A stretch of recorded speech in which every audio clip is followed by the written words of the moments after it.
नमस्कार, स्वागत है आपका। मैं हूं आपके साथ अमित गर्ग शुक्ला। वो खुद को यूपी का सबसे बड़ा बाहुबली नेता बताता था। उसके राजनीतिक रसूख के चलते बड़े बड़े अधिकारी भी उससे खौफ खाते थे। हम बात कर रहे हैं मुख्तार अंसारी की। लेकिन योगी सरकार में मुख्तार अपने घुटनों पर आ गया है। अदालत ने 19 साल पुराने मामले में मुख्तार को 7 साल की सजा सुनाई है।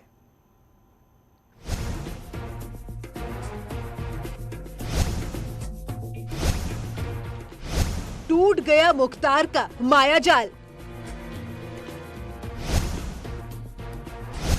जेलर को धमकाया, जेल की सजा पाया। जेलर को जान से मारने की धमकी देने के मामले में हाईकोर्ट लखनऊ बेंच ने मुख्तार अंसारी को 7 साल कैद की सजा सुनाई है। 19 साल बाद मुख्तार को 7 साल की कैद। यूपी सरकार की अपील पर आज हाईकोर्ट लखनऊ बेंच में जस्टिस दिनेश कुमार सिंह की बेंच ने इस मामले में मुख्तार अंसारी को 7 साल की सजा सुनाई। योगी राज में घुटनों पर मुख्तार। आईपीसी की धारा 506 जिसके तहत 7 साल की सजा और 25,000 रुपए का जुर्माना मुख्तार अंसारी पर लगाया गया है। मुख्तार के खिलाफ ट्रिपल एक्शन। मुख्तार के खिलाफ मामलों में तेजी से सुनवाई। मुख्तार के गुर्गों पर ताबड़तोड़ एक्शन। मुख्तार की अवैध संपत्ति पर बुलडोजर अटैक। कुल मिलाकर 7 साल की कैद और 37,000 रुपए का जुर्माना लगा है मुख्तार पर। अब कानून को धोखा नहीं दे सकता मुख्तार। मुख्तार के क्राइम के तिलिस्म पर प्रहार। कानून की आंखों में धूल नहीं झोंक पाएगा माफिया। मुख्तार की 527 करोड़ की अवैध संपत्ति जब्त। मुख्तार की काली कमाई की पाई पाई का हिसाब। अब मुख्तार गवाहों पर दबाव नहीं बना पाएगा।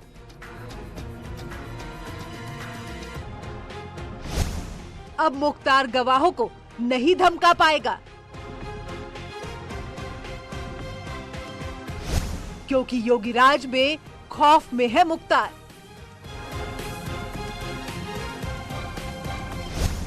मुख्तार के मायाजाल का दी एंड। मुख्तार अंसारी के अवैध निर्माणों, संपत्तियों पर चल रहा है बाबा का बुलडोजर। तो वहीं कोर्ट में मुख्तार के खिलाफ मुकदमों में की जा रही है प्रभावी पैरवी। सबूतों को जुटाया जा रहा है, गवाहों को मजबूती दी जा रही है, जिसका असर है कि अब कोर्ट से मुख्तार को पहली बार सजा हुई है। मुख्तार के गिरोह से जुड़े हुए लोगों पर भी गैंगस्टर एक्ट के तहत प्रभावी कार्रवाई की जा रही है। उनकी संपत्तियां कुर्क हो रही हैं। इसी का नतीजा है कि कभी खुद को यूपी का नंबर 1 बाहुबली कहने वाला मुख्तार अंसारी अब घुटनों के बल आ गया है।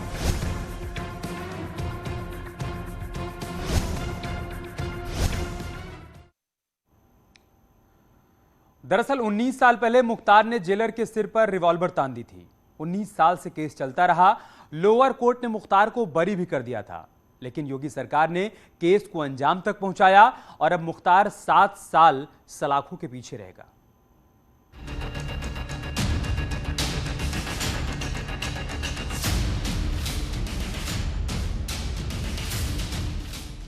मुख्तार अंसारी को 13 साल पुराने मामले में 7 साल कैद की सजा सुनाई गई है। साल 2003 के इस मामले में कोर्ट ने मुख्तार को दोषी पाया था। उसके खिलाफ लखनऊ के आलमबाग थाने में आपराधिक मामला दर्ज था। जस्टिस दिनेश कुमार सिंह की बेंच ने योगी सरकार की अपील को स्वीकार करते हुए मुख्तार को 7 साल की कैद की सजा सुनाई। ये पहला मौका है जब मुख्तार को किसी मामले में सजा सुनाई गई है। एक वक्त ऐसा भी था जब मुख्तार का जलवा जेल में और प्रभाव पुलिस पर दिखता था। जेल और पुलिस के अधिकारी भी मुख्तार से घबराते थे। मामला 2003 का है, जब तत्कालीन विधायक मुख्तार अंसारी लखनऊ जेल में बंद था और उससे मिलने आए लोगों की तलाशी पर मुख्तार भड़का और तत्कालीन जेलर एसके अवस्थी पर रिवॉल्वर तान दी। 2003 में लखनऊ जेल के तत्कालीन जेलर एसके अवस्थी ने लखनऊ के आलमबाग थाने में मुख्तार अंसारी के खिलाफ मुकदमा दर्ज कराया था। मुकदमे में जेलर ने आरोप लगाया था कि जेल में मुख्तार अंसारी से मिलने आए लोगों की तलाशी लेने का आदेश देने पर उन्हें जान से मारने की धमकी दी गई थी। दरअसल मुख्तार के कुछ साथी मुख्तार से मिलने जेल पहुंचे थे। जेलर एसके अवस्थी ने मुख्तार के साथियों की तलाशी लेने के आदेश दिए, लेकिन इस बात पर मुख्तार भड़क गया। वो नहीं चाहता था कि उसके साथियों की तलाशी ली जाए, लेकिन जब एसके अवस्थी ने नियमों का हवाला दिया तो मुख्तार का गुस्सा 7वें आसमान पर पहुंच गया। उसने अपने साथी की पिस्तौल निकाली और जेलर के सिर पर तान दी। मुख्तार जेलर को जान से मारने की धमकी देने लगा, गाली गलौज करने लगा, जिसके बाद मुख्तार के खिलाफ केस दर्ज करवा दिया गया।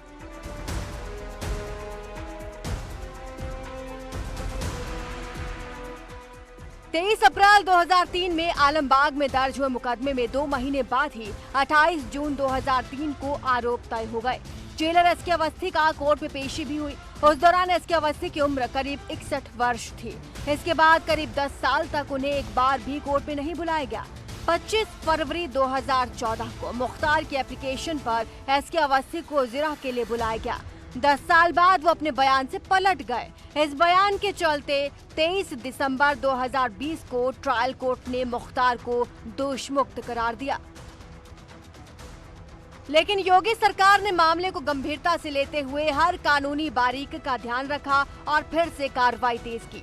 कोर्ट में हर कमजोर पहलू को देखा गया और सरकार ने मुख्तार के खिलाफ हाई कोर्ट में अपील की। मामले में ये दलील दी गई कि जेलर एसके अवस्थी के मामले में 10 सालों तक कोर्ट में कोई पेशी नहीं हुई, उससे मामले में संदेह पैदा होता है। कोर्ट ने योगी सरकार के तर्क को माना और फिर से हर पहलू की बारीकी से जांच की गई और आखिरकार मुख्तार को 7 साल कैद की सजा सुना दी। ये मामला कई मायनों में बेहद अहम है। मुख्तार को सजा होने से ये बात साफ हो गई कि अगर सरकार की इच्छा शक्ति हो तो बड़े से बड़ा माफिया भी बचकर नहीं निकल सकता। योगी आदित्यनाथ के इस सरकार में जो 19 केसेज इसके ऊपर चल रहे हैं, उन सब में इसको सजाएं होगी, क्योंकि वो जमाना खत्म हो गया जब मुख्तार अंसारी गवाहों को धमका करके उनकी हत्याएं करा करके केसेस को छुड़वा लेता था। योगी आदित्यनाथ को बहुत बहुत बधाई। मामले की एफआईआर 28 अप्रैल 2003 को तत्कालीन जेलर एसके अवस्थी ने आलमबाग कोतवाली में दर्ज करवाई। तब से 19 साल हो गए। गवाहों को डराने की भी शिकायत मिलती रही, सबूतों से छेड़छाड़ की भी शिकायत मिलती रही। इसी मामले से एमपीएमएलए कोर्ट ने मुख्तार अंसारी को बरी भी कर दिया, लेकिन एमपीएमएलए कोर्ट के फैसले के खिलाफ योगी सरकार ने हाई कोर्ट में अपील की और हाई कोर्ट ने मुख्तार को सुना दी 7 साल की सजा। जेलर के साथ गाली गलौज, सरकारी सेवक से अभद्रता और रिवॉल्वर तान कर जान से मारने की धमकी देने में मुख्तार को सुना दी गई 7 साल की सजा।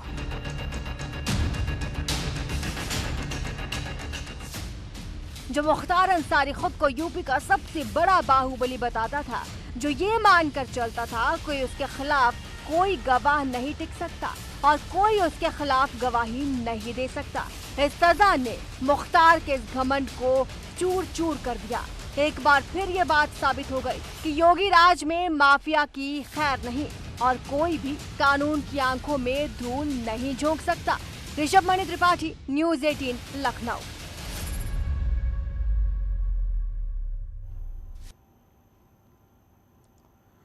दरअसल मुख्तार पर एक के बाद एक बेहद गंभीर मामलों में केस दर्ज होते रहे, लेकिन मुख्तार हर बार बच निकलता था। लेकिन योगी सरकार ने माफियाओं के खिलाफ ऐसा चक्रव्यूह रचा कि उसमें फंसकर मुख्तार के मायाजाल का द एंड हो गया।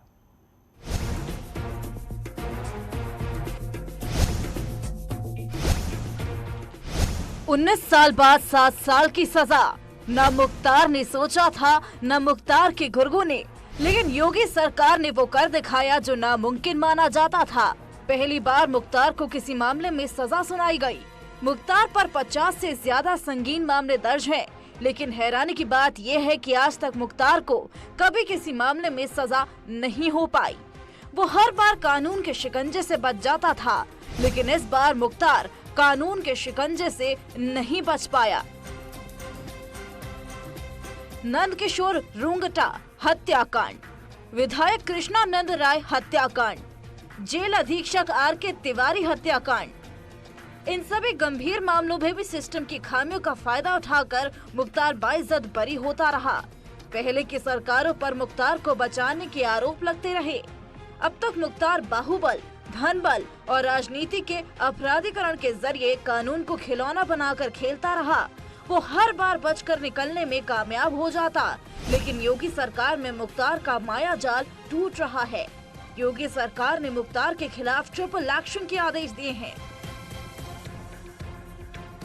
मुख्तार के खिलाफ चल रहे सभी मामलों की तेजी से सुनवाई हो रही है। हर गवाह, हर सबूत को फिर से खंगाला जा रहा है और कोर्ट में बेहद गंभीरता से सरकार अपना पक्ष रख रही है।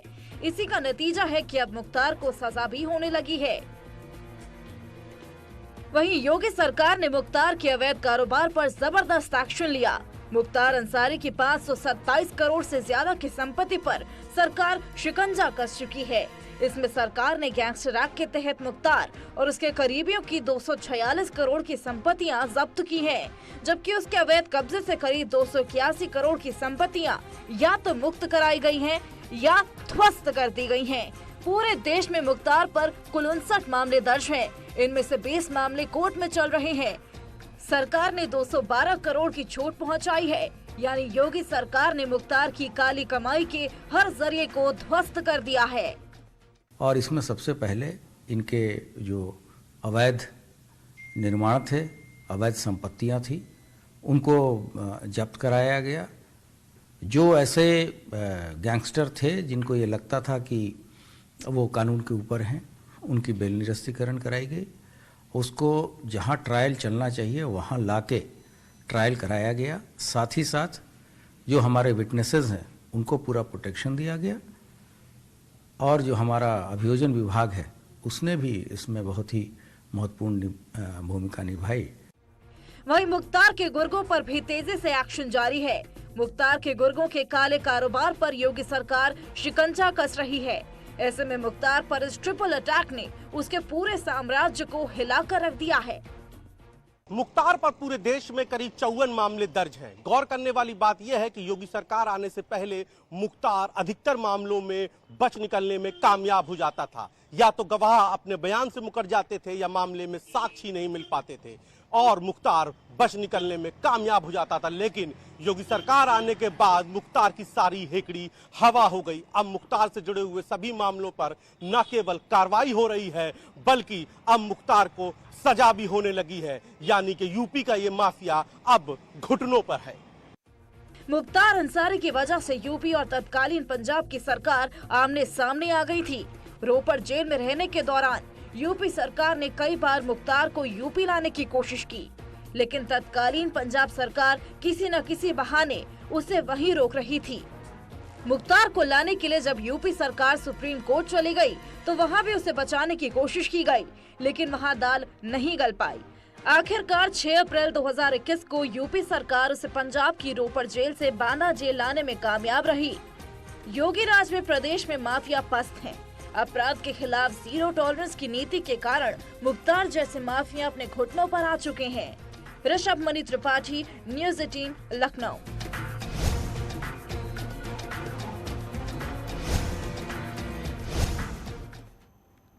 साध्वी ऋतंबरा लंदन में अपना दौरा कैंसिल कर होने के बाद वापस लौट आई हैं। ब्रिटेन में मंदिर परिसर पर हमले के बाद साध्वी ऋतंबरा को लंदन का भी ट्रांजिट वीजा नहीं मिला और वो अमेरिका से सीधे भारत लौट आई हैं। उनका आरोप है कि जब वो अमेरिका दौरे पर थीं तब कुछ मुस्लिम संगठनों ने जगह जगह विरोध प्रदर्शन किया। वहां भी उनके प्रोग्राम को रद्द करने की कोशिश की गई। 1 महीने के अमेरिका प्रवास के बाद इंग्लैंड जाना था, लेकिन उन्हें लंदन जाने से रोक दिया गया।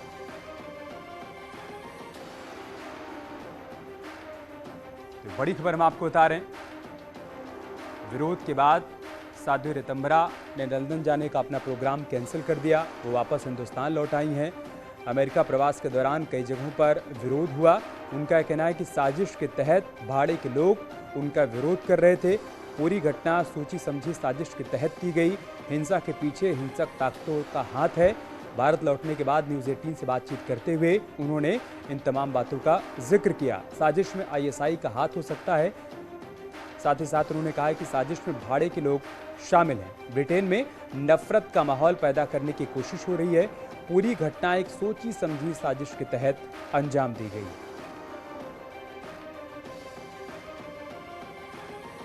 जिनकी फितरत में हिंसा हो वो हिंसा ही करेंगे, ये बयान भी उन्होंने दिया।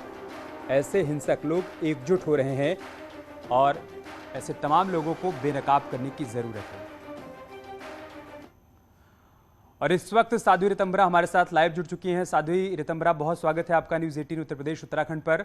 मेरा पहला सवाल आपसे यही है कि ऐसा क्या हो गया कि आपको अपना कार्यक्रम बीच में स्थगित कर या फिर लंदन का दौरा स्थगित कर वापस लौटना पड़ा?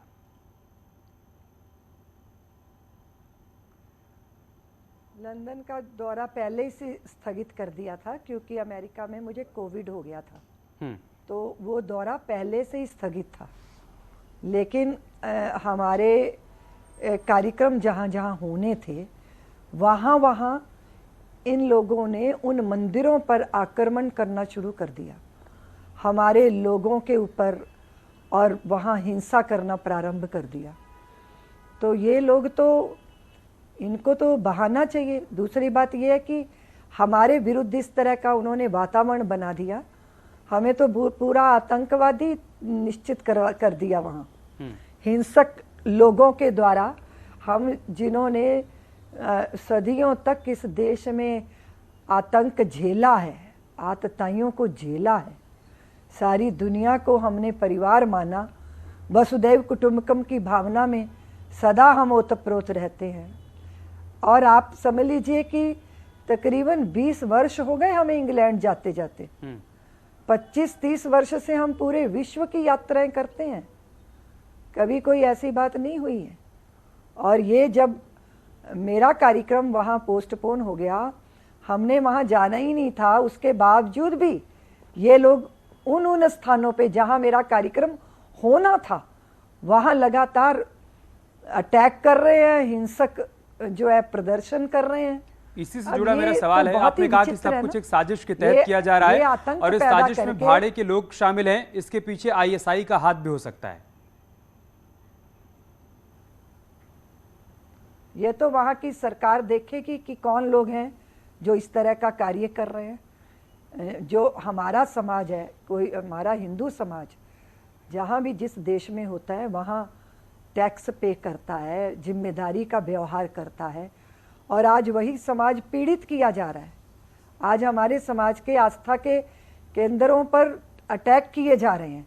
ये तो वहाँ की सरकार को संज्ञान में लेना होगा और हमारी सरकार को विवश करना पड़ेगा उन्हें कि वो देखें कि ये वो कौन तत्व हैं, क्या उनकी मंशा है। इस तरह की अस्थिरता पैदा करना, हिंसा से भय पैदा करना, भय का वातावरण बनाना, और उसके बाद अपने समाज की वोटों के बल पर राजनीतिज्ञों को कंट्रोल में कर लेना, ये कितना विचित्र है, ये कितना दुर्भाग्यपूर्ण है। देखने वाली ब्रिटेन के एक सांसद ने सरकार को चिट्ठी लिखी और कहा कि आपको हेट स्पीच के लिए जाना जाता है, लिहाजा आपको वहां का वीजा न दिया जाए। वो उन्होंने चिट्ठी लिखी है, लेकिन उनको फिर दोबारा दूसरी चिट्ठी भी लिखी गई है जिसको उन्होंने संज्ञान में लिया है। और मैं आपको निवेदन करना चाहती हूँ कि इंग्लैंड की पार्लियामेंट में मेरे भाषण प्रवचन हो चुके हैं जिसमें बहुत सारे सांसद भी शामिल होते रहे हैं। तो ये तो वही वाली बात है कि वो कत्ल भी करते हैं तो चर्चा नहीं होती, हम आह भी भरते हैं तो हो जाते हैं बदनाम। हमने श्री राम जन्मभूमि के आंदोलन में अपना अधिकार मांगा, हक मांगा, और उसके लिए कानूनी लड़ाई लड़ी। अगर ये अपराध है उनकी नज़रों में तो होता रहे, लेकिन हम जिस सनातन से के संवाहक हैं या जिस सनातन से संस्कारित हैं, वो सनातन कभी किसी से नफरत घृणा करना नहीं सिखाता। हमारे रक्त में ये सब नहीं है। हमने आतंक झेले हैं, आतंक पैदा नहीं किए। और ये वो लोग हैं जो स्वयं हिंसक प्रदर्शन कर रहे हैं, मंदिरों के ऊपर आक्रमण कर रहे हैं। क्या कारण आप समझ पा रहे हैं इसके पीछे? जिस तरीके का प्रदर्शन अभी ब्रिटेन में देखने को मिला, अचानक से सब कुछ क्यों होने लगा? अमेरिका में आपके कार्यक्रम का विरोध हुआ, ब्रिटेन में हिंदू मंदिरों को निशाना बनाया जा रहा है, सब कुछ क्यों हो रहा है? अब ये तो नहीं बताया जा सकता क्यों हो रहा है। इस बार ही हुआ है और भारत की छवि को बिगाड़ने का, हिंदुओं को टेररिस्ट, हिंदुओं को जो है दुनिया भर के जो है टाइटल दिए जा रहे हैं। और ये बहुत लोग नहीं है, मुट्ठी भर लोग हैं, लेकिन उनकी खबरें छपती हैं। ये बड़ा दुर्भाग्यपूर्ण है कि जिस अमेरिका के अंदर इतने बड़े समाज ने मुझे सुना। हमारा विषय क्या होगा? जब हम भगवान के मंदिर में जाते हैं तो हम भगवान की चर्चा करते हैं, हम श्री राम के गीत गाते हैं, श्री कृष्ण की कथा सुनाते हैं, आत्म उत्कर्ष की चर्चा करते हैं। मैं मानवता के लिए काम कर रही हूँ, मैं उसकी बात करती हूँ। तो ये कहाँ से हिंसा हो गई? ये कौन सा आतंक है? अपने धर्म स्थानों पे आत्म कल्याण के लिए बैठना, ये तो हमारा अधिकार है ना। इस पर भी उनको तकलीफ हो रही है, तो ये तो उनकी तकलीफ है, उन्हें देखना है कि वो ये क्यों कर रहे हैं। हम ये भी नहीं कह सकते कि वो आधा सच जानते हैं, पूरा सच नहीं जानते। लेकिन अब साध्वी रितंबरा आतंकवादी है, ये वो सिद्ध करने की कोशिश कर रहे हैं। पर ये कैसे होगा? क्योंकि कोई भी व्यक्ति मनसा वाचा कर्मणा अगर एक होता है तो आप इस तरह के नैरेटिव थोड़ी देर के लिए बना सकते हैं, लेकिन शाश्वत नहीं बना सकते हैं। ठीक है, बहुत शुक्रिया। इस बार वो बहुत शुक्रिया आपका समय निकालने के लिए, न्यूज़ 18 से बातचीत करने के लिए। साध्वी रितंबरा का कहना है कि सब कुछ एक सोची समझी साजिश के तहत किया जा रहा है, इसकी जांच होनी चाहिए। ब्रिटेन की सरकार को भी इसकी तह तक जाकर इसकी जांच करनी चाहिए। छोटा सा ब्रेक लेंगे, बहुत जल्द होगी वापसी।